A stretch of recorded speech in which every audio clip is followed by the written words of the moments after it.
We'll call this meeting to order. Welcome, everyone.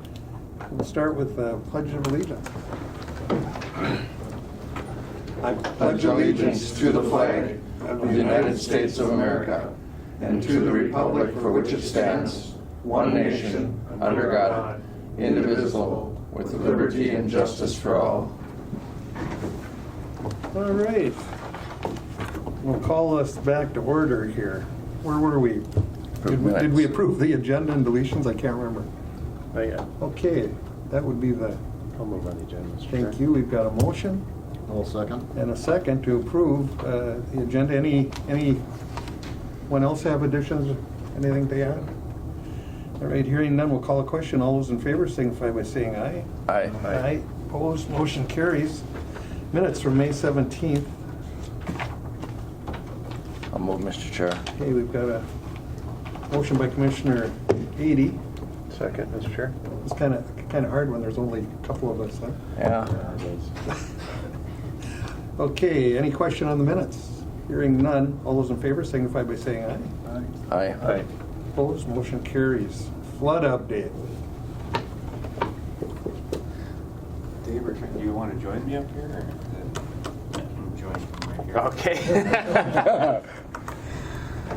He's got You a want Rainy Lake hat, lots of Rainy He's got a Lake. Rainy Lake shirt on too. Oh, You want good news or bad news first? no, whatever you feel like. Good news, we have a great group of county employees, especially the highway department. Trent's guys, the heavy equipment operators, fantastic. Without them, none of this would be possible. So I really do think they deserve kudos, from the board and the public in this. But bad news, lake, as you know, continues to come up. We're now above the 2014 level, and we are the projections from yesterday. Once we had exceeded the 2014 level, we're expected another 11 to 12 inch rise by May 30th, with continued rise after that. The rise should, right now, we saw 1.6 in the last 24 hours. That was as of 5:30 this morning.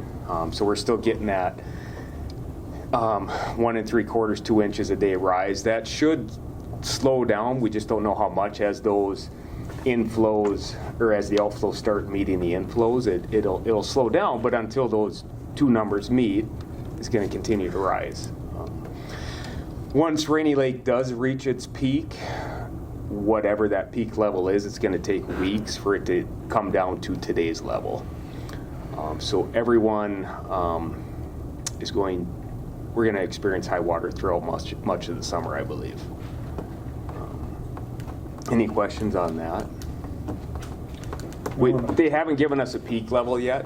So like I was telling Commissioner Ardc, I believe that the crosshairs are firmly on that 1950 benchmark. I hope we don't get there, but there's no indication that it's going to slow down before then. So I just think that everyone needs to be prepared for that possibility. Namakan is expected to rise about 6 inches in that same time period, with a peak expected possibly the early part of June. So until Namakan gets down to their all gates open threshold, they're going to be pouring as much water as they can onto Rainy. They're almost over 4 feet above that all gates, and even in 2014, when they were only 2 feet over it, it took them 4 weeks to bring it down. Well, To get to start cutting back, so it's gonna be a long haul. yeah, I know. Just driving around on the lake area there and stuff, and your folks are all over, and everyone else trying to help out, but can't keep up. No, and I'll touch a little bit on the sandbagging efforts. We're continuing 7 days a week, that 8 a.m. to 6 p.m. Effort.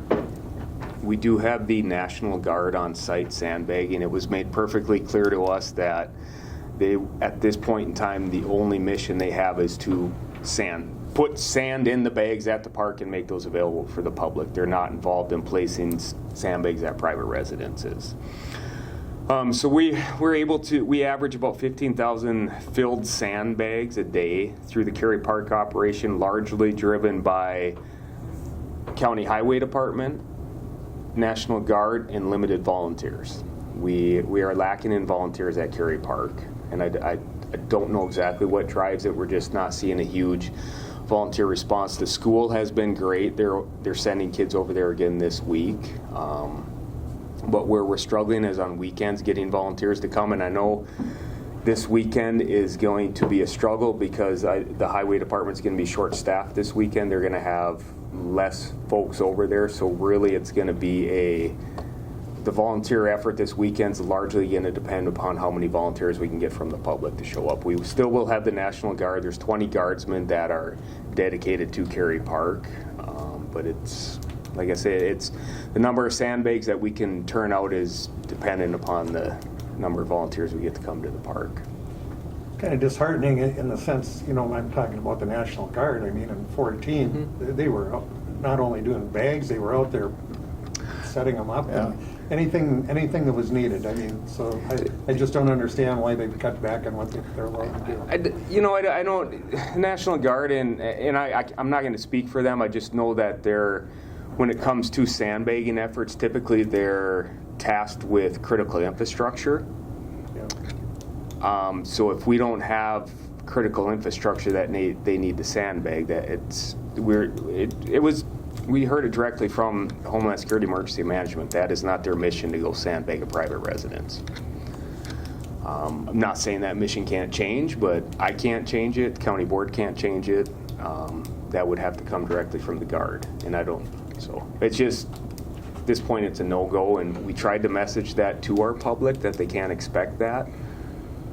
But already we had people asking for it, and it's just, sorry, they can't. So we're lacking on the volunteers to fill sandbags at Cary Park, but then lacking on the volunteers that can go to some person's home and place sandbags. Because there are a lot of elderly people, or just people that simply can't physically place their own sandbags, and it's a huge need, but we don't have the volunteer effort. Yep.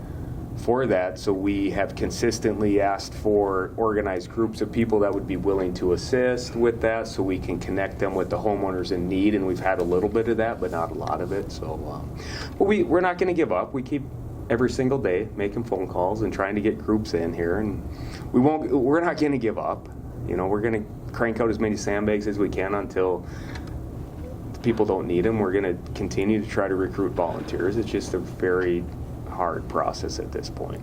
Aaron, the DNR has been a great help too. I mean, there are sandbags. Yeah, that's a good point, Dave. We do have a 10-person, I believe it's a 10 or 11-person DNR wildland fire crew that's been a tremendous help to us. So they've been going around sandbag as many residents as they can, but there's just such a need that they can't get to everyone.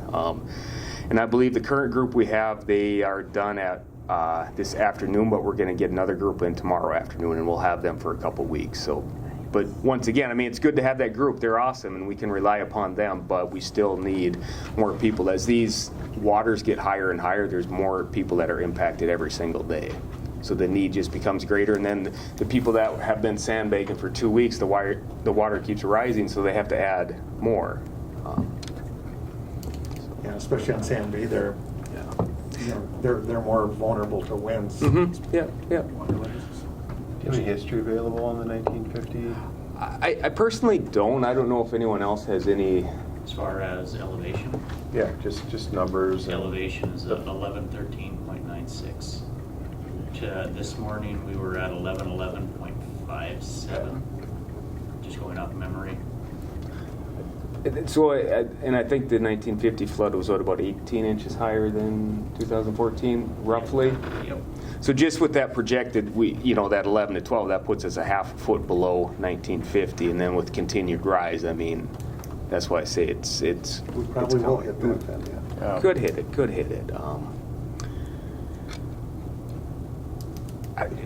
With that being said, I mean, there's a lot of So 1950, there wasn't quite the build out that we have now.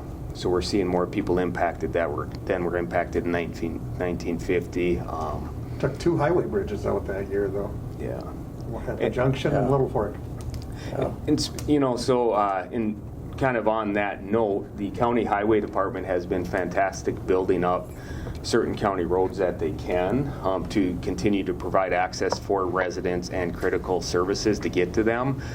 There could be a point in time that, and we're going to send out a letter to potentially affected homeowners today just to get them thinking that at some point in time as the water gets higher and critical services can't access them, that we would issue a voluntary evacuation notice. Voluntary, and once again, not to cause panic, but we just want people thinking, you know, that mindset that there may be a point in time where we tell them that despite our best efforts, we can no longer guarantee them access to critical services, fire, EMS, law enforcement, propane delivery, water delivery, things of that nature. So those drafted a letter, and we should be sending those out later today. Are there any roads closed right now? There are portions of roads that are closed. County Road 46, Bremen's Beach Road, kind of by City Beach. Okay. There's a portion of that road that's closed. There's about 18 inches to 2 feet of water over a certain section of it. Oh, UT 461 going out to Eagles Nest, that's closed as well. okay. Those are the only two that right now are actively closed. Okay. There's Both those roads have good alternate means. Yep, yep. There certainly is potential here in the near future that, you know, we're addressing roads out on the North Jackfish Bay area that are fairly low. The 133s, the 134s, 135s. Franks Bay Road, 137. There's a road by Tilson, 136. Up by Rainy Lake Marina, UT 225. The Birch Point Road, 117. They're all roads that currently are underwater that we've lifted. We're going to do our best to keep them open as long as possible, but at some point we're not going to be able to pile material on it anymore. Okay, thank you. And at that point, you know, there would be potentially voluntary evacuations, and folks need to realize that the highway department won't be on those roads maintaining them until the water recedes to a certain threshold. So, you know, if they do try and travel them, there could be washouts that they're not aware of. The water could be certainly too deep for their vehicle to travel on. The road might be too narrow; they could fall off on either side. Yep. I would recommend that they don't travel on the roads once that order is issued. Yeah. Good advice.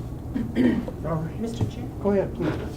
do you have any update on how Thunderbird Lodge, Island View, and how they're all doing up there? They're open as of now. We got a couple dewatering pumps that we were able to assist Thunderbird and Island View with at least evening out the flow of water so that water didn't overtake their structures.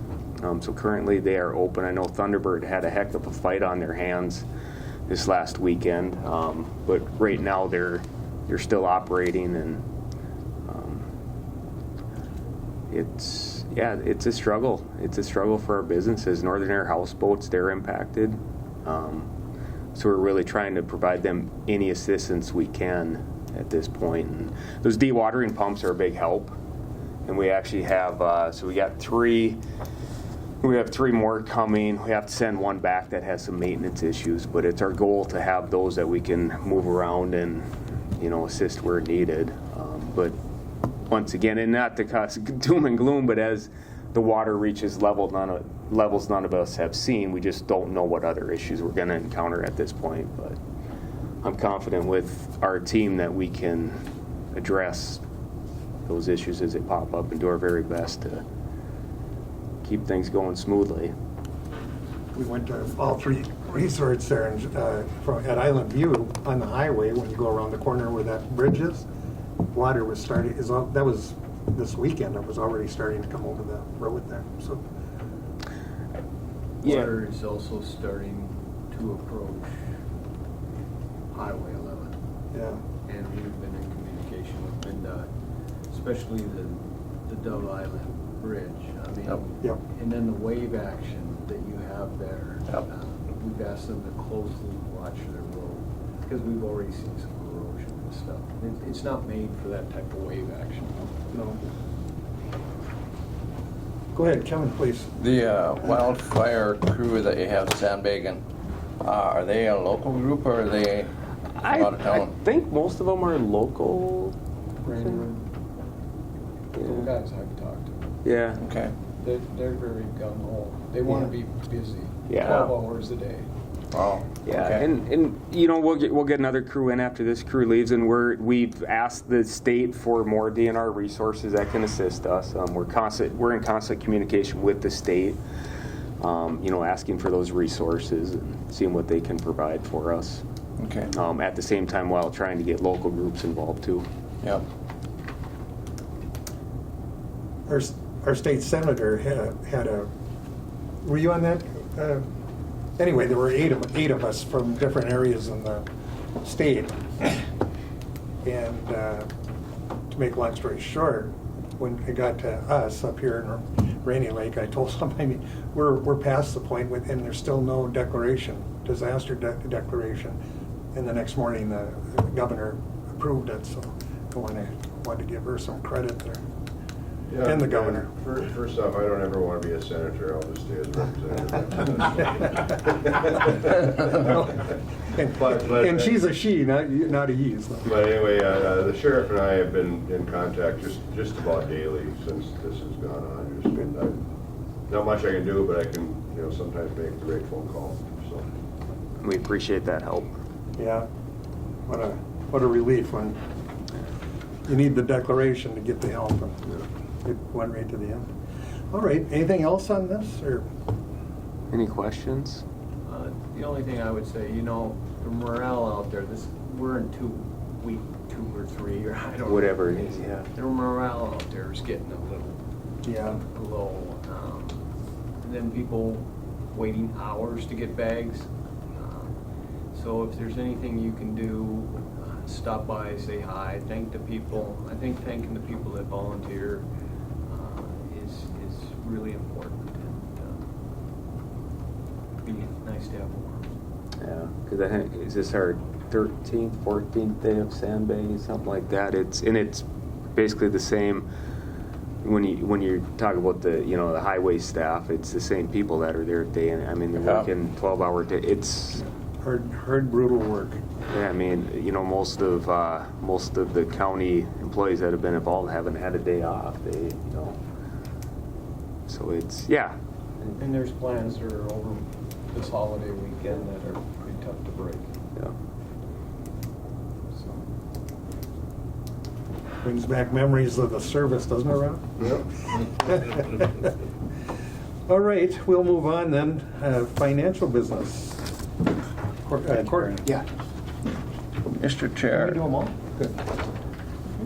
I'll move on the courthouse claims, the highway claims, and the health and human service claims. All right, we've got a motion No second. and a second. By Jason, is there any questions or discussion? Hearing none, call a question. All those in favor signify by saying aye. Aye. Aye. Opposed? Motion carries unanimously. We've got a warrant void. And I'll approve the warrant void. Okay. Second, Mr. Chair. We've got a motion by Kevin, second by Jason. Any questions on that? Hearing none, we'll call a question. All those in favor signify by saying aye.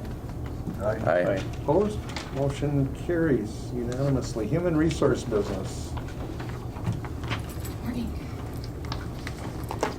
All right, not quite the laundry list that I usually have, but I do have a notice of hire of Susan Wadaga. She is returning as our accounting technician 1 at Public Health and Human Services.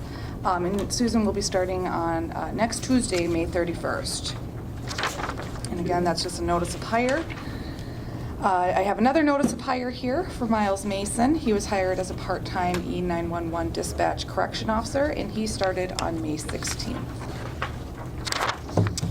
And then finally, this one is not my favorite one to do, but we have looking for approval for employment separation of E911 Dispatch Correction Officer Clarissa Grasshorn, and that was effective on May 8th.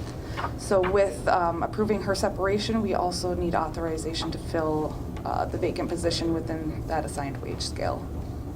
And that one I would need a motion on. All right. Got a motion by Commissioner Skoye. Second by Commissioner Schobel. Any questions or discussion on that?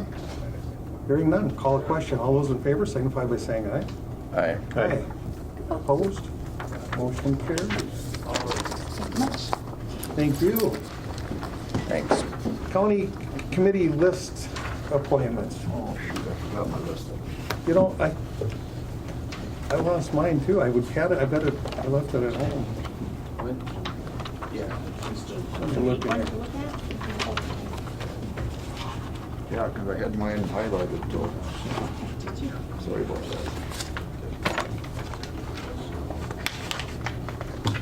that. Here, Carol's not here. hand it out.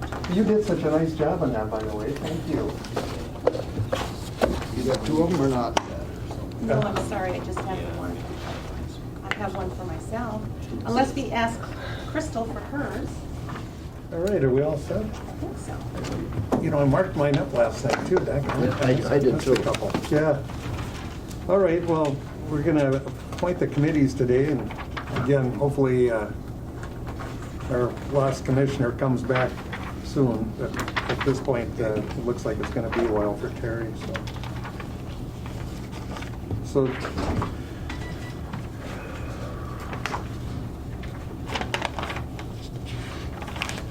All right. We'll go read through them, and again, thank you for pointing these all out. So I don't know if you guys got stars or anything. That's what I did. I put, or actually, you did. Yeah. Just kind of the more important ones, I guess. So American Rescue Plan. That's one Terry was on. But that one is sporadic when Is it? it comes up. I mean, it's not something that needs, I mean, we're not meeting maybe in a week or something. So I don't know when we're going to have another meeting even. No. Is anyone willing to take it in case something does come up? Yep, I'll do it. Okay, Jason, thank you. All right. If I miss any, let me know, you guys. Arrowhead Regional Corrections. No, you're down there, you said, for? Yeah, I'm generally down there Wednesday and Thursday for at least 9 months out of the year, or 8 months. Well, this is, we only get it for 1 year where we get 2 members, and so there's only, Yeah. there's only gonna be Is this 6 meetings left. Is this the 1 year The 1 year that we get that an we extra get it? person, yeah. Okay. Yep.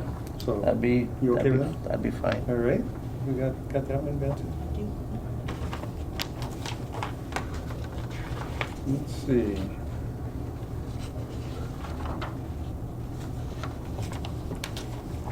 Airport Commission. Terry's was on that, or is on it with me, but in his absence, we're gonna need somebody there so that we've got equal representation. Anyone willing? That's fourth Wednesday. Usually, Is that one on, yeah. Jason? I think it's on the, what, first page?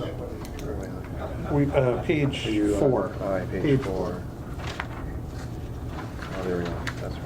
And it's the second, on the left-hand column, second one down is the Airport Commission. There you go. I'd, So you, I'd take it if you didn't mind. A lot of those folks are in my district, and some of the discussions they've been having, Jason, is that something you'd be interested in too, or? I don't know, Kevin's got a good Okay. feel for that. I mean, like you say, you have to represent those folks, so. Yeah. That's a good fit. yeah. Just because the jets blow over his house, he's. Yeah, You got that one, Betsy, then? Yep, I do. All right. Thank you. If you can't make it, Kev, just give me a call. or Yep, something. yep, will do, so, thank you. Koochiching Board of Directors, that one I wasn't sure of.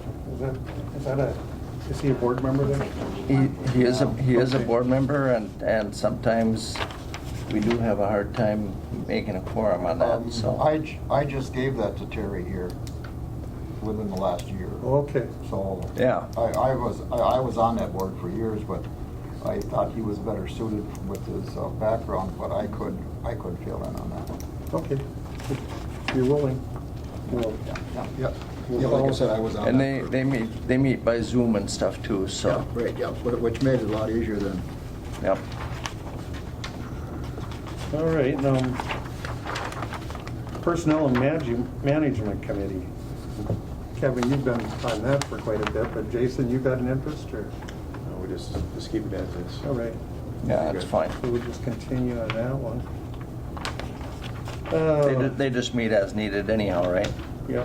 Yep. Voyageurs National Park Government Affairs Committee, we meet as needed, but there are times, and I think in this flood, that's probably going to be getting some attention here. Is anyone interested in that one? Well, Jason, you want that maybe? Yes. Where are we at here? You're on page 9 on the 9. left-hand column there. Okay. Jason. Oh, there you go. Okay. All right, Yep, that sounds good. take that one, Betsy. And I think that's the last one. Thank you for putting it together so we could understand it. There's a lot of stuff in there. Appreciate that. All right, with that, we'll continue. You want your copy back? So these are temporary appointments, correct? Exactly, yeah. All right. We're all hoping Terry comes back in good health. We should probably have a motion. Yeah, we'll need a motion to approve those, yeah. Motion to approve temporary appointments. Okay, we've got a motion I'll by second. Jason, second by Kevin. Any questions or discussion? Hearing none, call the question. All those in favor signify by saying aye. Aye. Aye. Opposed? Motion carries. All right, Rainier Recreation Club's lawful gambling permit.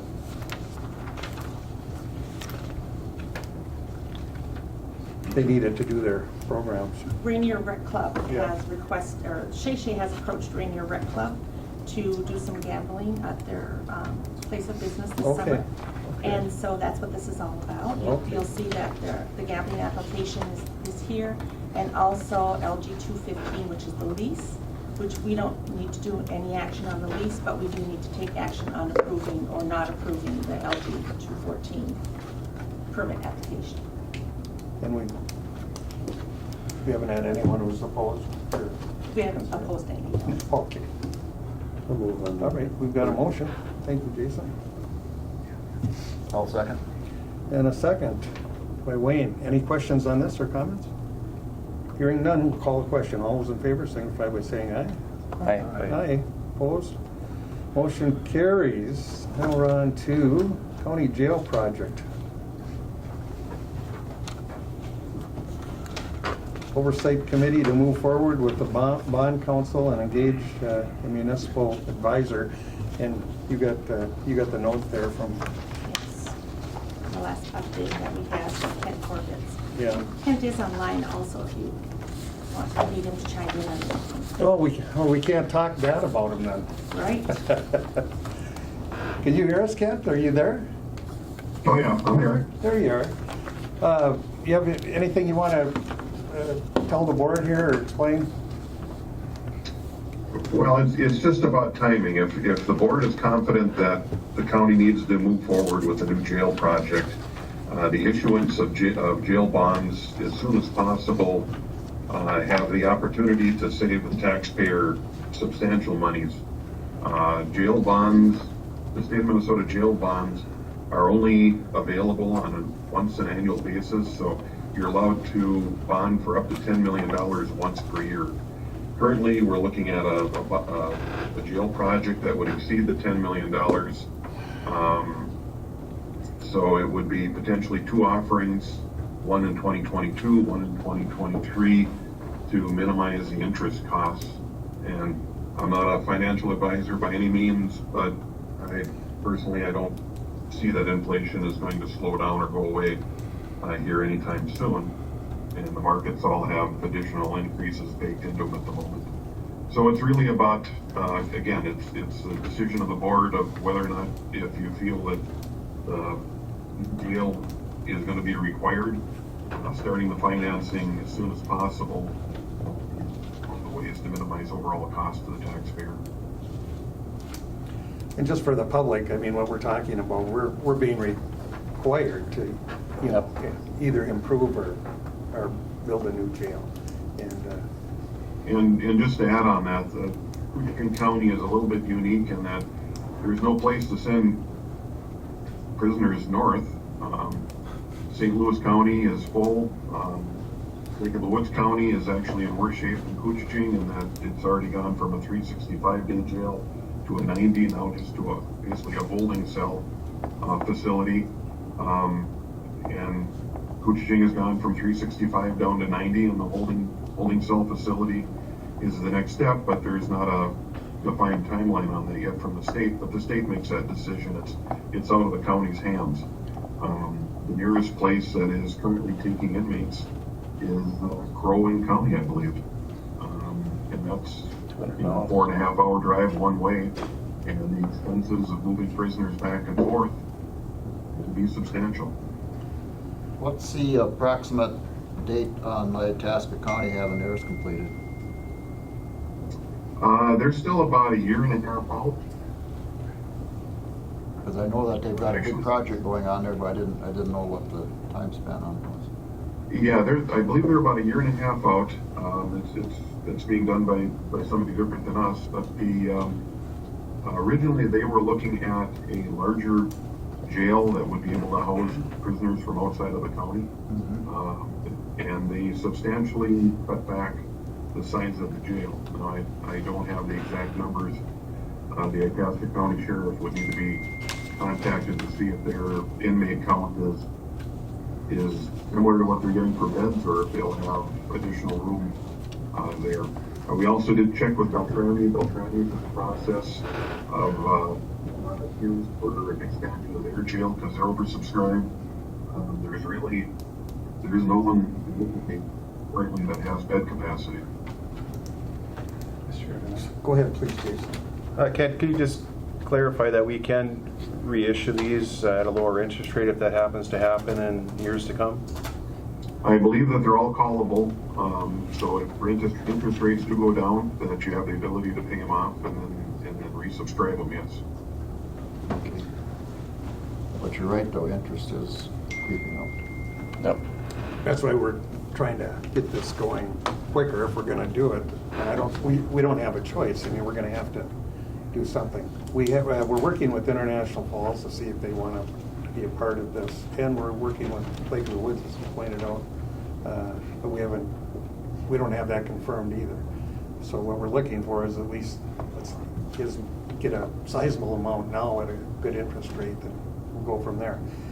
We don't know what the expenditure will be. We know it'll be a lot. I mean, 10 to 20 million, probably in that arena. But we don't have a choice right now. We're kind of against the wall. The state's willing to work with us as long as we're moving forward. Yep. This is a question. Although we're down to 90 days. Yep. So that puts us in some problem.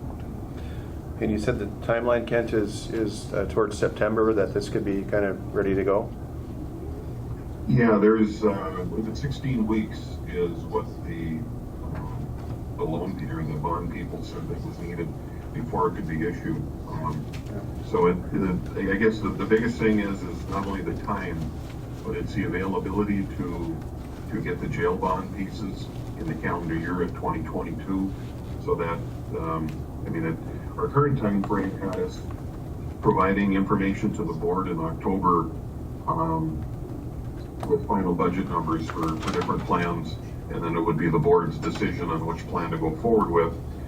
With the flooding and the county resources being stretched the way they are, it'll probably push it out another month or two, just because we're not able to access all the folks that we need to talk with. And if we waited till October to make this decision, it wouldn't be until 2023 then when the jail bonds could be issued. And if you issue them in January of 2023, the next issuance you can do is in 2024. And the jail bonds they're running somewhere between 0.8 to 1% lower than the standard general obligation bonds. So they're the lowest source of funding that is available currently. But there's a limited amount, 10 million each year. The other big issue is location, how we incorporate this, working with the court system. They don't like prisoners, they like a direct line from the jail to the court. And we've had people escape even in the last few years. So so those things come into mind, and that's going to play a big role in where we build and what the cost is going to be. So, but anyway, this will get us going. We thought we're going to have to do it, and so we might as well get the funding now when rates are low, and we can go from there. So, wishes of the board. Or any questions, comments? Mr. Chair, I think, you're right. We don't really have a choice. We haven't been given a choice. Well, we have, but it's not in a good way. It's diminishing what we're able to provide. But with that being said, I guess that I will move on that. Okay, we've got a motion by Commissioner Eby. Well, I agree. I think we should move quickly while the rates are where they're at, and I don't know, it's not going to change, so Yeah. I think we need to move forward and just kind of take it a step at a time. So thank you for all the work and stuff, so thank Yeah. you. Second by Commissioner Schobel. Yeah. That's not something that I'm No. looking forward to. You know what's even more ironic? What our newest building is? The existing jail. Go to the jail. Yeah. Back in, Yeah. what was it, Kent? 82 or something? Yeah, it's on the plaque. I think it was 1980. So it's 42 years ago. But maybe, who knows? We'll see as the planning goes. Maybe we can incorporate the existing facility for something. It all remains to be seen. So, all right. Well, anything else? Call the question. All those in favor signify by saying aye. Aye. Aye. Opposed? Motion carries. Well, thank you, everybody. Thank you, Ken. Okay. We'll see you later. Okay, land and forest business. It's that guy with no gray hair. What are we gonna do with him? It's there. It's You don't- just camouflage. Most people work with us just a couple of years and they turn white, You're doing. So this is just a informational update. We do this quarterly after we have one of our quarterly timber auctions. We had an auction down in Big Falls on May 4th. We had a really good turnout. I think we had 42 registered bidders, which we typically always have a few more at our spring auction, but this is definitely an uptick from what we've seen in the last few years at that particular auction. So, and the prices that we received for our stumpage at the auction, it definitely showed in the amount of interest that we had there. So, specific, all species were up at least a little bit. Particularly spruce and pine were in very high demand there. So, one thing, we always look at, what our aspen average is at. And, we've been, the last couple of auctions, we kind of gained a couple bucks a cord on where we have been on those. But the real telltale one is what if we take all species, the whole volume that we sold at the auction and average it out across the board, do a weighted average, we saw about an $8 a cord jump in that average across the board price. And it's really, I think all the mills in the state are looking for wood. They're hungry. They came out of winter not exactly full on wood, and specific to the sawmills in the state. I know pine, like I said, we had some pine sales on the auction that went extremely high, and it's not just unique to our auctions. You look at the state state auctions that have happened so far in the pine on those have went high. I'm getting phone calls from mills from 4 hours away from here that we normally don't hear from, asking if, who's got pine sales on the books with you guys, so we can reach out and see if we can make a deal with them. So it's this inflation still hasn't caught up with the housing market quite yet. So and it's kind of surprising with diesel at $5.50 a gallon too. So. Yeah, 2x4s are $10. Yeah, So that's crazy. Can you imagine what it costs to build a house now? Yeah. Unreal. All So I right. guess on the bright side, I guess it's good for the county coffers. It was over. I think we sold over $1.1 million worth of product there. So. Which makes it good for the small cities and Yeah. school districts. Yep, school districts get 40% of that. So. Yep. Yeah, I haven't talked to the Bemidji Stud Mill lately, but last time I talked to them. Yeah, I had heard a couple weeks ago. I don't know. I would assume they're kind of coming out of that now, but I know a couple weeks ago they were kind of cutting one of their production shifts every day just so they didn't totally run out and have to shut them both down. So. All right, any questions for Nathan? You don't need any. Nope, just informational. When's the next fall auction? Our next auction will be August. It's that first Wednesday in August. It's like the 3rd or the 4th, I believe. So. Didn't Ryla buy quite a bit? They attempted to, yeah. They bought one track. Yep. So. All right. Stick around if you want entertainment. We're going to work hard on those 3 guys behind you there. So. All right. Thank you. Thank you, Nate. Thank you. Okay, Public Health and Human Services. Dave. He's anxious to get going. He's anxious to get out of here. We just have to approve a warrant. I thought we already did the warrant. What did We we? had one warrant for you, but this is public health stuff. Oh, yep. I'll do that. All right, we've got a motion by Commissioner Ady, Second. by Commissioner Schobel. Approve the warrant void. Any questions or comments on that? Hearing none, we'll call a question. All those in favor, signify by saying aye. Aye. Aye. Opposed? Motion carries. Highway business. Okay, one thing I'll let you know, I did sign a purchase agreement with Friends for that property out on 332. It closes, I think, the 3rd, and I'll come next week with for you to give me authorization to purchase it. And that sort of links in with the jail stuff. It's a good deal. That's all. I think so. The price hasn't changed in 6 months, so that's good. What I got in front, what I'm asking is a resolution on a Mndot master partnership agreement. This is an agreement between us and Mndot to exchange services. We take a lot more advantage of it than they do. But every 5 years, Mndot reaches out to all the counties to establish or renew a partnership contract. In the event either party needs to request services from the other agencies during the coming 5 years, this overarching agreement will make it most efficient for Mndot to assist the county or the county to provide aid to Mndot.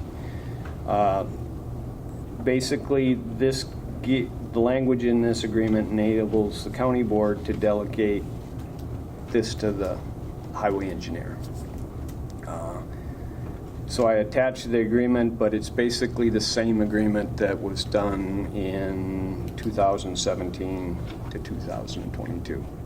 So it's just a resolution. So this wouldn't expire till, what, June 30th, 2027, so I would think the highway engineer would have to stick around until then. No way.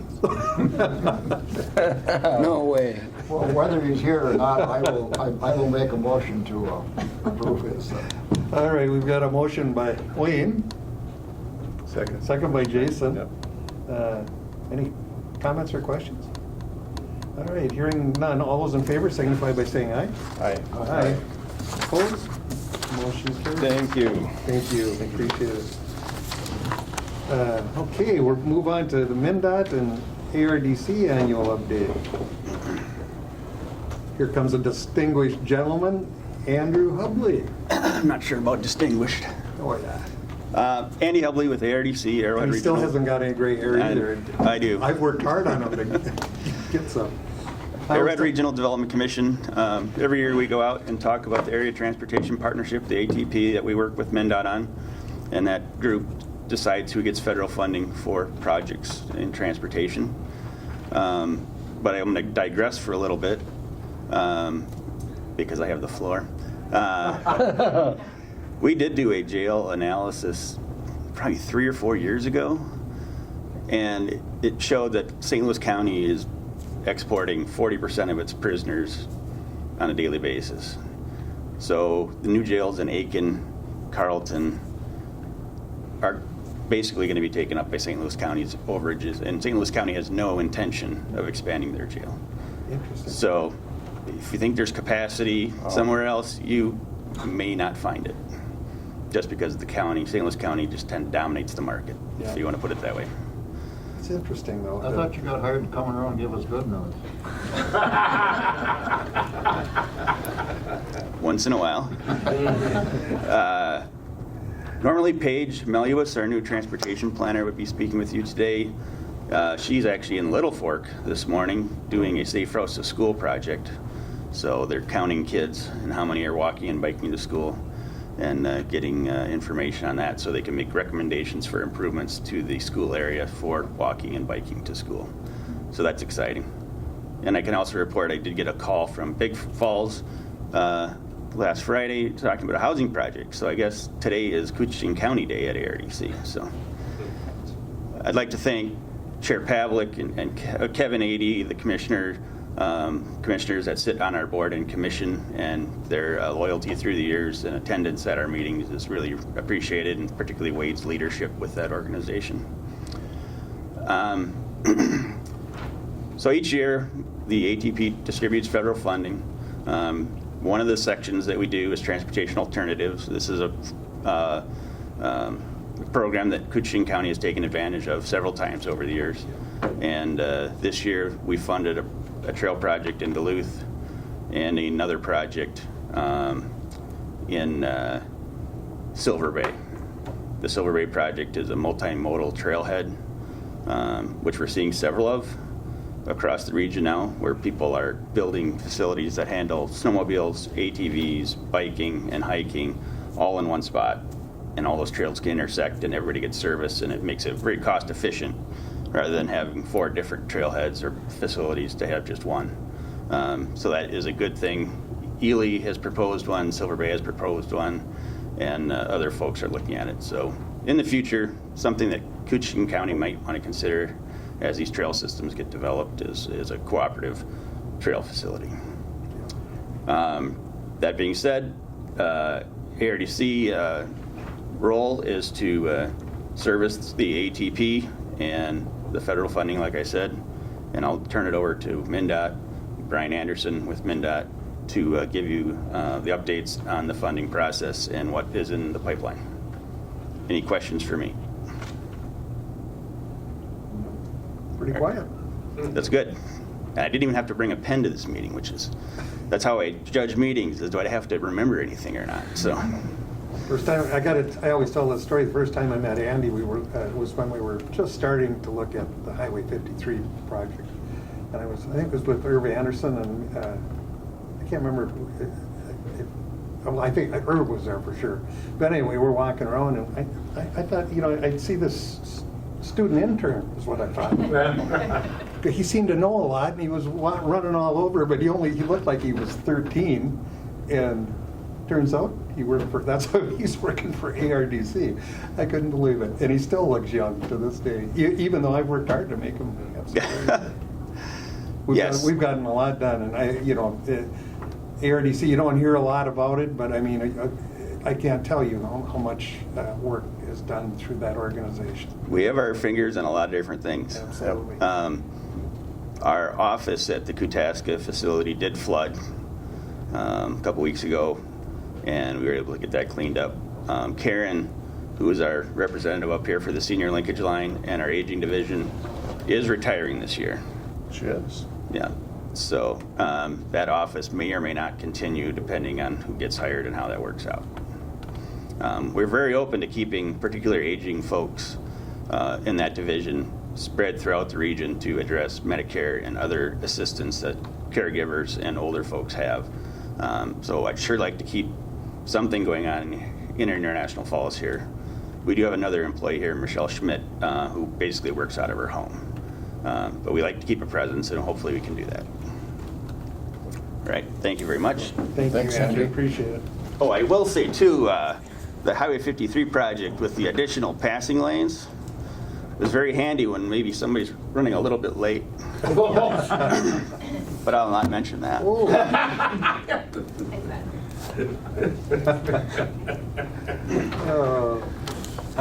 Good morning, everybody. Good morning. Good to see you. Yeah, you as well. I'm Brian Anderson. I am the planning director for Mndot out of our Duluth office.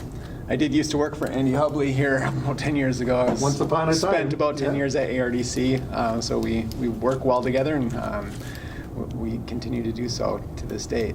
But I'm here today to provide a little bit of an overview of what Mndot projects are coming up in the region and some overview of the Northeast Minnesota Area Transportation Partnership. I'm not sure if these got included in the packet. Okay, I'm going to start off with this handout anyways, and it's just a brief overview of some of the statistics of our region and so forth. We do serve all 8 counties of Northeast Minnesota. And the Area Transportation Partnership, the main role is to oversee about $10 million of federal funding that comes to our district for the local system. But then they also provide input into the Mndot policies and helping us select projects coming up. And it really acts as a nice forum on transportation. We get together quarterly to talk about all things transportation. And on the second page, you can kind of see a brief overview of our membership. From Koochiching County, we do have Commissioner Ardc serves on the board, and Dave Reimer also serves on the board. So I appreciate the efforts of you two to provide input into our planning processes. We do have really good multimodal jurisdictional representation on the board. I think it works very well and operates very smoothly. The third page in the handout there is just a brief overview of the funding. So Mndot operates on a 4-year plan. Excuse me. Yes. I'm sorry. What page are you on? Page 3. Okay, because I don't believe we have it in the same order that you're Oh, looking from. okay. So I'm trying to follow along. I'm but I sorry. can't. Okay, it's the funding page. We operate on a 4-year plan called our State Transportation Improvement Plan. And once a project enters into this plan, it's really our commitment to deliver that project. It's our commitment to the public. It's our commitment to the county and so forth. So those are projects that have been fully scoped and budgeted for. And most of the time they go in the year we say they are. Occasionally it slips. But then we also have what we call our capital highway investment program, and that's years 5 through 10. We know what bridges are going to be bad in that time frame. We know what pavements are going to be bad in that time frame, but we don't necessarily have the budget quite yet. We don't necessarily know what year. We do the best we can, but we do have a plan for years 5 through 10, and I'll cover a couple of the projects in that plan as well in a few minutes here. A couple more pages in the handout here. On page 4. This one, in case it doesn't match up with your description. It's just kind of funding buckets of how the different funding sources come to Mndot. I'm not going to spend much time on that page. Page 5 is realistically how we go out and we solicit for our federal aid projects. We go out in the fall. We do a solicitation with all kinds of different buckets. Andy talked about the transportation alternatives bucket of funding, and those projects are solicited in the fall. We also solicit for our highway safety improvement program in the fall. We also solicit for our local projects in the fall. So there's a whole gamut of different solicitations going on. Counties and cities respond to those solicitations. We work and vet those projects through our ATP, and then the ATP makes the final decision on which projects are going to get selected in April. And usually what we do as a ATP is we usually bounce the funding around to county to county. So each year a county will take their turn as far as getting different federal funds. The last page on the handout is a brief overview of the funding that actually comes to Northeast Minnesota. So on the left-hand side is Mndot budget. So we're adding years 2026 into the program this year. It's the 4th year of the program, where we'll be adding about $59.4 million worth of work. This is much lower than what we're used to. We're used to between $80 and $100 million. So that for fiscal year 26, we have a much smaller program. A couple of reasons for that is Mndot sometimes chases bad pavement and bridges around the state. So realistically, over the last 10 years, our targets have been increased, and our pavements and bridges have also increased. And other areas of the state now are decreased, so they're receiving more funding. But now when I look out in years 27, 28, and 29, it looks like our targets are going to go way up again because our pavements and bridges are going to be going back down into the poor condition. So that's kind of how that works. On the right-hand side, there's that $10 million I had talked about that comes to our ATP for counties and cities. We typically break that up into about $3 million for the Duluth area based on a formula that we use, and about $4.4 million for counties and cities outside of Duluth. We have $1.7 million for our highway safety improvement program and about $900,000 for our transportation alternatives program. So these are old numbers. These do not include the IIJA funding in here. I do expect the transportation alternatives program to double in future solicitations. So that will be up between $1.5 and $2 million in the future. So that'll be a really nice bump for that program. And then I expect that $10 million figure to jump by $1 to $2 million for local projects as well. So there is money coming. We just didn't have it early enough to actually program this year. So what happens to the 22 money, you might ask, because we didn't program it. Mndot's going to absorb that entire amount of $22 that would normally go to the local program, and then we're going to pay it back in 23, 24, and 23, 24, 25, or 23 through 26, the next 4 years. That's how that's going to work, because we just didn't have enough time to get it out and have counties quickly deliver a project within a month or two to get that money out to them. So that's kind of what we're going to do with that. I'm going to jump into our construction program unless there's any questions on the Area Transportation Partnership so far. No. Okay, I'm just going to briefly touch base on our 22 construction program. So this is just going to be this summer, what's coming up. We do have work finishing up on the reconstruction project on 53. There'll be some minor corrections and so forth made to that project. We have a landscaping project associated with that will go on. I think that's going to start very soon. It should be wrapped up by July. And then on 53, in addition, we do also have a signage project this fall that will replace all the signs between International Falls and Duluth. And then the last project I wanted to talk about is number 17 on the construction program. And that is a very, very large resurfacing project on Trunk Highway 65. It's 43 miles.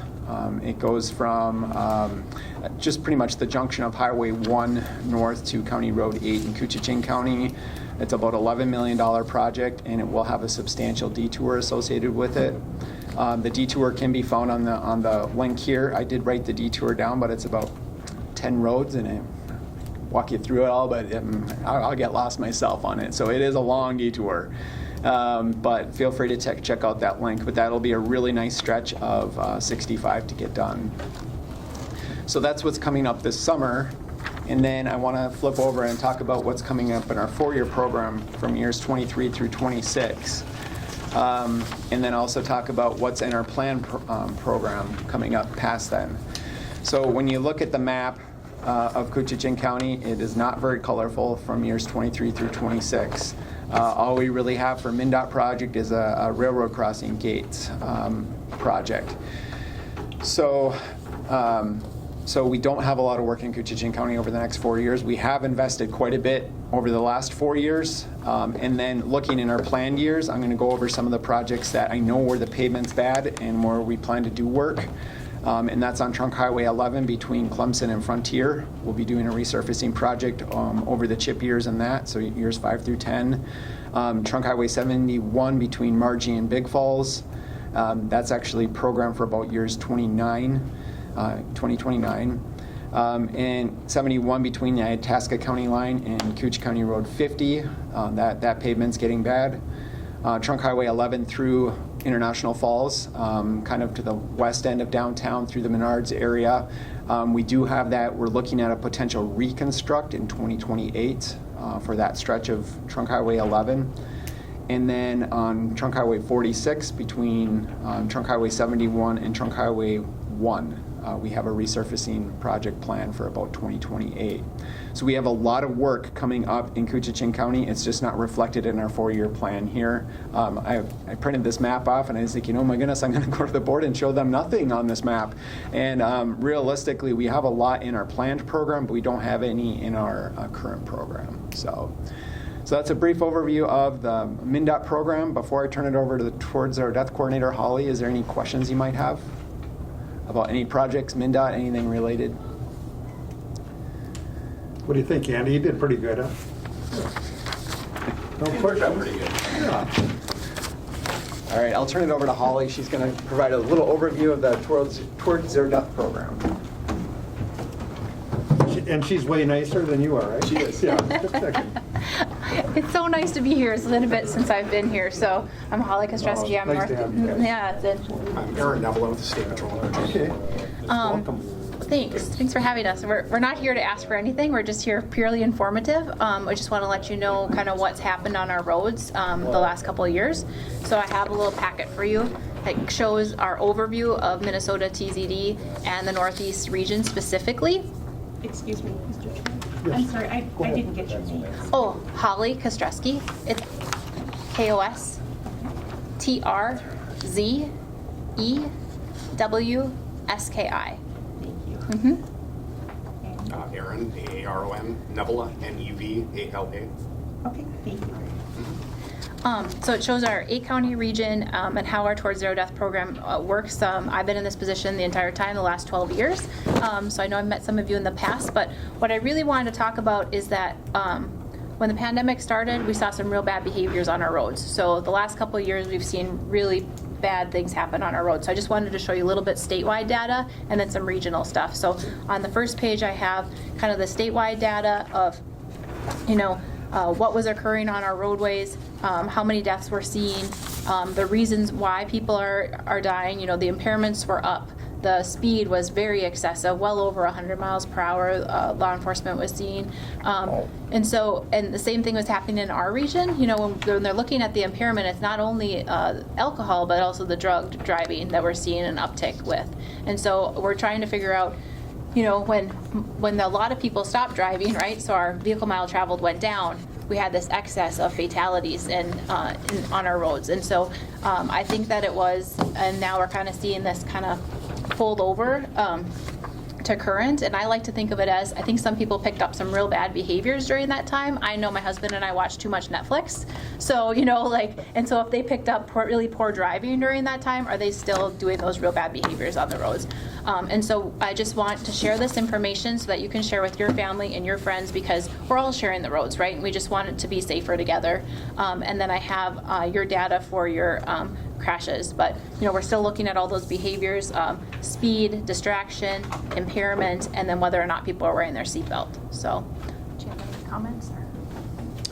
No, I would say, our impaired driving out of our Virginia district, which covers Koochiching, Itasca, northern St. Louis, we see more drug impaired driving than we do alcohol, which is crazy. That is interesting. And right. Meth and heroin are big. There's been a lot of overdoses lately on the range. So that's still an impaired driving issue then? Correct. Correct, yes. So our troopers are arresting more drug impaired drivers than alcohol most weeks. Well, that speaks volumes, doesn't Right. it? Mm-hmm. Wow, unbelievable. Mm-hmm. It's not good. So it's a problem. Mm-hmm. And I just want to thank Dave. He's always a great partner for us in helping whatever projects. I can't say enough good about your county engineer. I have a problem, he can solve it. So yeah, we appreciate our county engineer. Did he pay you for that? He didn't. No, he didn't. He didn't. But there's ones that I know will return my email, and then there's some that I don't say that compliment to at the county board meetings. So they've seen me to be at a few county board meetings. I haven't said it at every one. Oh, that's good. I think the last thing we did was the seatbelt Yeah. survey. Uh-huh. I was shocked. I mean, people out, when I come up, I feel bad sometimes when I don't attach my seatbelt, but it's like 95%.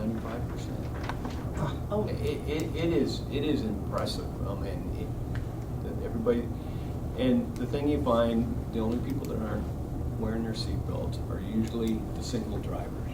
They have an occupant, they're both buckled up.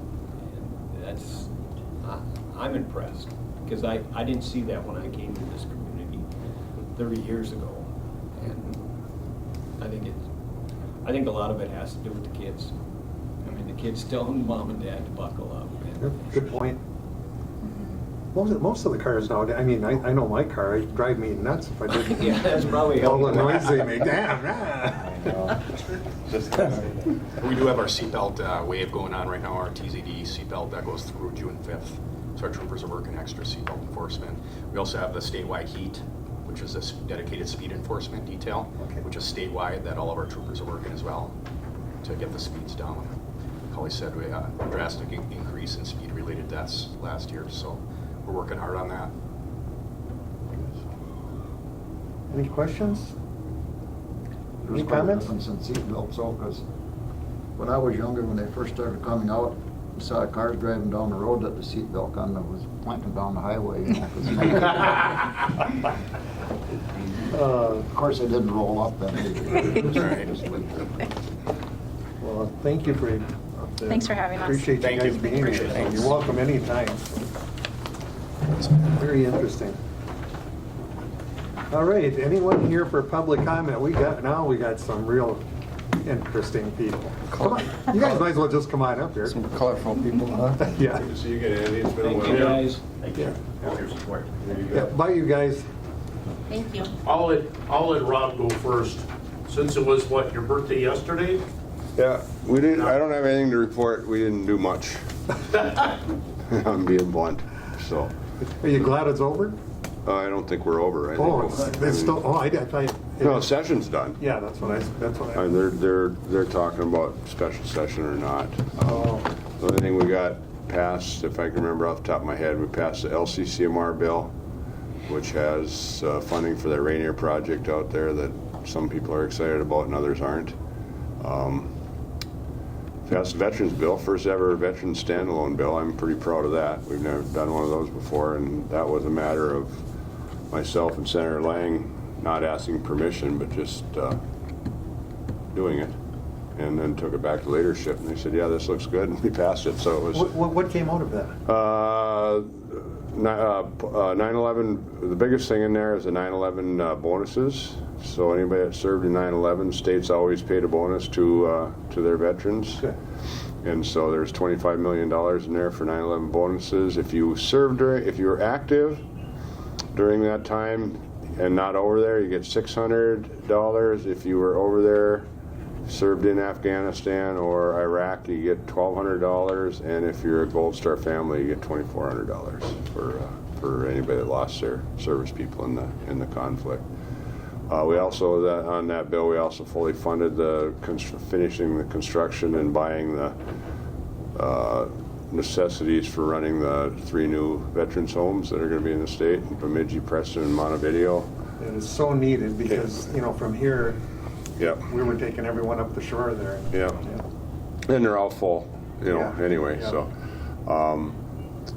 Let's see, I have to think. We put some... Actually, I was at the grand opening at the one in Bemidji, yeah. And then we have some some enlistment bonuses for our guard. You talked about our guard people up here working. Our guard has been exemplary the last 2 years during this pandemic, whether it's cleaning up messes at hospitals, to doing shot clinics, to providing flood relief, and they're stretched thin. Part of the reason we only have 40 up here is because they've been stretched to the max for the last 2 years, and actually in 2014 their mission was the same, just protect public infrastructure, but I think there was a command decision made afterwards. But they also had a lot more people up here in 2014. Yep. If you remember, I think we had a whole battalion or something. I mean, we had a lot of guards people up here then. Yeah. So that And then we have some veterans homelessness initiatives in there and stuff. So overall, it was a real good pack. Or our CVSOs have more money available to them too. The state payment to CVSOs went up, I think, 1.1 million. So it doesn't mean you guys can cut your CVO payments or anything like that. It's to help them out, mainly on the Veteran Suicide Initiative and Veterans Homelessness Initiative. They're just providing more resources. The other bill that passed is the big one was the drought relief bill for the farmers, drought relief ag bill, and along with that was the biggest broadband investment in the state of Minnesota, about $210 million for broadband. So that's going to be good between both state and federal money. The state money, there'll be $25 million this year, $25 million next year, go to the Office of Broadband, and then the IIJA money, the infrastructure bill that passed, there's $100 million in that. We designated that to go to the Office of Broadband, so other groups that had community ideas didn't get ideas on how to use that money. So it'll be a big investment. So it's just interesting talking about drought relief, and here we are with this mess. Yeah. One extreme to the other. One extreme to the other. But there are parts of the state that are still dry. I mean, we're wet, but there are. I mean, I don't think we have any part of the states that's in drought status anymore. And then the other, we passed a Health and Human Services policy bill. Had a whole bunch of policy in there. The only thing that affects District 3A is we're doing a pilot project with a hospital up on the North Shore in Grand Marais to figure out how they can move beds from nursing home status to hospital status depending on need. And part of that comes down to staffing. They have room. They don't always have staff, so you could have, especially in the summertime, there's a lot of people up on the shore, so they will be able to use some of the nursing home beds for hospital bed type situations, and vice versa if need be. So that's about it. The main thing I wanted to come in here today, and Pete and I are going on a tour with the sheriff afterwards to see what's going on out here, is I've been in constant contact with the sheriff and with Willie Koochiching, the emergency manager. I've talked to either one or both of them every day for the last 2 weeks. And whatever I can do to help the county with state resources, don't anybody hesitate to ask. I mean, I'm probably going to talk to the sheriff today about possibly getting more guard up here. If nothing else, just get more sandbags out. So. Yeah, we're going into uncharted territory. Yeah. Yeah, we all thought 2014 was bad, and we're passing that. And by the numbers, it looks like what we heard of them, like another 10 inches. That's a lot of water. And I remember that year how long it took all summer long to put things back together. And it's a challenge for you guys. So. Yeah, it's an issue. Any questions? Anybody? You kind of look like normal here, where you sat for so many years. You didn't change much. Believe me, my hair's gotten grayer. Just like yours, Mr. Chair. Yeah, you were kind of blondish back then.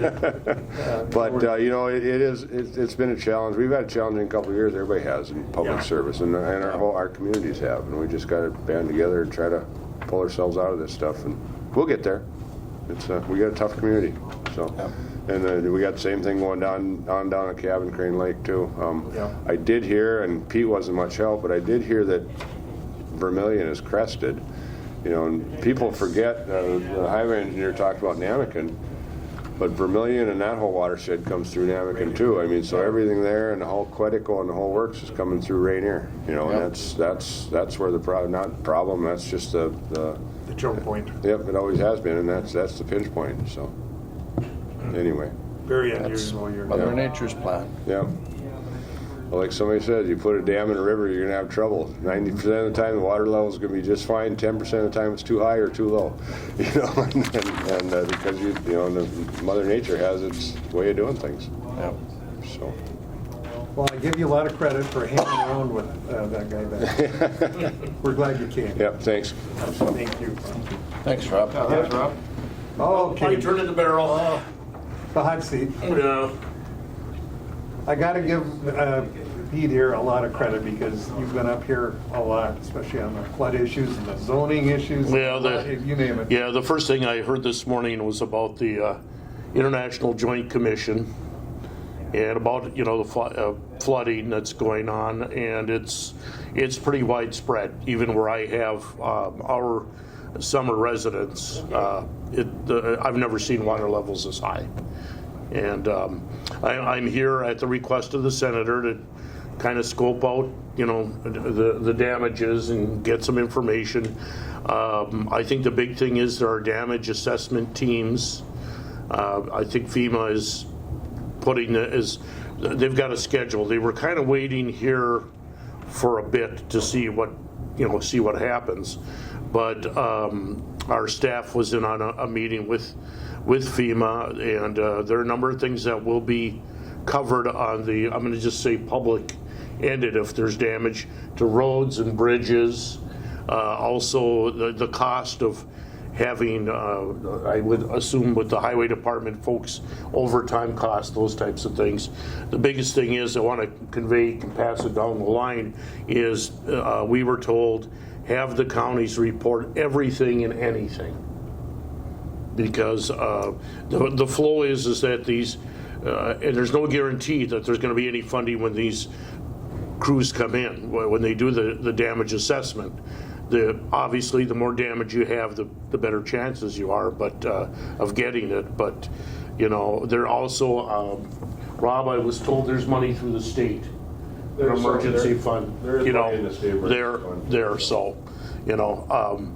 So Rob and I are going to go out with the sheriff. We're going to look at some things. We're going to stop at the EOC, and you know, I've been in contact with Wade quite a bit. You know, and I got to give compliments to Betsy here for, you know, I get all the minutes, all the updates, everything. Yep. So you're talking about adult supervision, well, which we need. but anyway, June 15th. Is the date. It's tentative. This is all very tentative.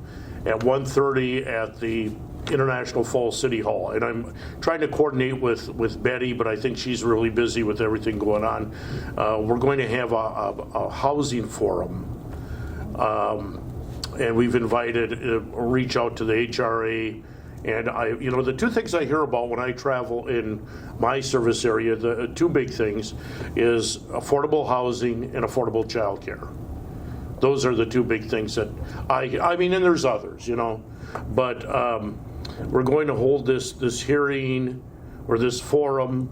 We're holding one the day before down in Mountain Iron, and joining me will be the Senator's Housing Outreach Director, Ben Elgin.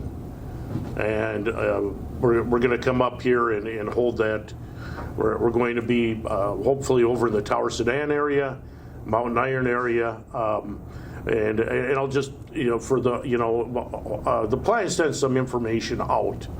We're kind of limited down at Mountain Iron because of what's happening with COVID and the number of people. But we're looking for a number of things. You know, I know what the first answer is going to be, or the first thing is give us more money for housing. But we're also looking at if there's any creative ideas. We're looking for ideas and suggestions and the concerns. And that's, you know, because I did hear up here that housing is a concern. You can't grow businesses, you can't do economic development if you don't have good housing. Prices have just skyrocketed. Yeah. So but we're going to have that forum probably last about an hour, hour and a half. And Ben wants to come up here. I think he wants to go to Voyagers too, but we'll see how that all plays. But you know, just again, this is very, very tentative at this time. So that housing market, you know, escalating like it is, that's where it's really hard on young people trying to get there. Well, and we're aware of that, and it's how do we. You know, you can throw money left and right, but you've got to have some idea and a plan. The other thing is we're just finished. We just got. We're working on the earmark request that we received, the term now is congressionally designated spending. So there are some projects in this area we're looking at. Last year we got like 430 requests from the entire state. So, you know, the need is out there, and it's everything from sewer and water to new community buildings to you name it. Down there with Congressman Oberstar. Yeah. Call us down there for a meeting, and that's what he'd say. We're it's- going to put water and sewer in this whole section. And to this day, we're still working on it, but it all happened. because- Well, and Highway 53, look at how many, same thing. they're talking about, although the Mndot guys are gone, and I don't think this is in your district, but there's a new sport in the city of Biwabic. I don't know if you read about it. It's called riding the wave. They just redid the whole main street, and it's actually State Highway 135, and something went wrong, and the thing has got huge waves in it. Mndot's got its engineering staff, and they're looking, but from one end of town to the other where they did the work, it's a wave. It's got to be water or something. I think it had to do with the frost. Some places they had to dig really deep. Some places it sounds shallow. But anyway, so the new sport in Biwabic called. Hopefully you don't have. Although I was right on 53 here a little bit, I noticed a few things. But it's called riding the wave. Commissioner 80. On the housing thing, do you know if Isaac from Koochiching was sent an invitation? Right now, what I did is, last time I was up here, I stopped and met with Betty. Okay. And said, what do you? That's I'm out pounding the beat, and I said, what are the concerns up here? And one of them was housing. Yep. So I haven't gotten back to her. Yep. About setting this up, and we still have a little bit of time to get this. Yeah, I can probably let them know on Thursday. Yeah, go ahead, Kevin. I'd appreciate that. Yep, I have a meeting with Koochiching on Thursday. But it is a concern, and it's like I said, there is no magic. Yep. There's no magic bullet out there. But there's some communities where we've held forums, and they got some really neat and innovative ideas. So if they're out there, we want to hear them. We got a grant for the old AB, right? And I also know that there was a earmark request for that as well. I think so. I can't remember how much. Yeah, I can't. I know that we certainly. Yep. In housing and childcare, two of the senator's top priorities, along with the other things. But those are, because they both lead to rural economic development. Yeah, I think we got like $11 million for that. Yeah, and I can't for the life of me right now. Yep. Because we're going through them, and we'll get to that one. Yep. With our different, and then we'll submit them and see what the Senate decides to do, and see what the other body decides to do, and kind of go from there. Yep. So, any questions? Comments? Pretty quiet bunch. We're still working, this has been a long time project trying to get all this sanitation done even around. Yep. What we're working on now is Ash River, and you guys know how flat and that thing is flooded, and there what's happening. Yeah. And so that's the one we're kind of focused on right now. Yeah. We're still working in all the other areas too. And we're doing that because without them, we would have never got the project up the lake here. Yeah. And that's how that. Well, I remember that very well. And I always told people, all that problems up there come right through here. So. Yep. Yeah. So anyway, that's really all I have, unless I get questions or whatever. And I mean, Wade, you know how to get a hold of me, so your executive secretary. I miss Rukavina. What a character. Anyway, he was working with me on the sewer project. I remember it well. Yeah. Well, anyway, thank you, Pete. Yep, you bet. I take back all those things I said about you. Well, I'm not going to take back all the bad things I said about you. All right. Thank you. Thank you, Betsy, for keeping me updated. Stay out of trouble. Thanks, Pete. I'm going to try. We're getting older, All right. Where are we? Any other business come before the board? Yeah. We didn't have additions. We had no additions this time. It's unusual. It is unusual, you're right. I know somebody's ready to roll home. Is there a motion to adjourn? I guess all second years then. Okay. All right. Who was the first, I'm sorry? Jason. Okay, thank you. Show woman's score. Well, Sheriff's going to go give us All those in a tour favor around, signify by saying aye. Aye.